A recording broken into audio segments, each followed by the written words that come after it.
शुक्लां वरदं विष्णुं द्विजवर्णं चतुर्भुजं सर्वविघ्नोपशान्तयेच्छिवानमुपाभ्यां या देवी सम्भाविलाटकाः नमस्तस्ते नमस्तस्ते नमस्तस्ते नमो नमः न्याहे भवतारं विश्ववेद अस्य गुणसगराः तो गौरे मायशैलान्तेकपतिपतितादिगस्पति हस्तापते नवपति भवपति सहस्राक्षाः परमेह च चंद्रगः देवाय नमः सांगाय साहिताय सवाहनाय सतीसपति सभार्वार्थमेतं सर्वालंकारभूषितं मतिदेवता वृत्तदेवता समेतान भूः भुवः स्वः वं वोर्भुवस्वः अस्कन्धाने च चंद्रग्रहमावाहयामि स्थापयामि पूजयामि ನಮ್ಮ ಒಂದು ದೇಹದಲ್ಲಿ ಮನಸ್ಸಿಗೆ ಕಾರಕ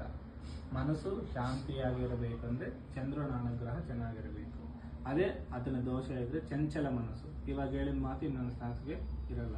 ಇವಾಗಿರೋ ಒಂದು ಬುದ್ಧಿ ಇನ್ನೊಂದು ಸೆಕೆಂಡ್ಗೆ ಇರಲ್ಲ ಆ ಥರ ಚಂಚಲ ಆಗ್ತಾ ಇರುತ್ತೆ ನಮಗೆ ಯಾವಾಗೂ ನೆಮ್ಮದಿ ಶಾಂತಿ ಸಿಗಬೇಕು ಅಂತ ಹೇಳ್ಬಿಟ್ಟು ಪ್ರಾರ್ಥನೆ ಮಾಡಿಕೊಂಡು ಭತ್ತದ ಮೇಲೆ ಪೂಜೆ ಮಾಡಿ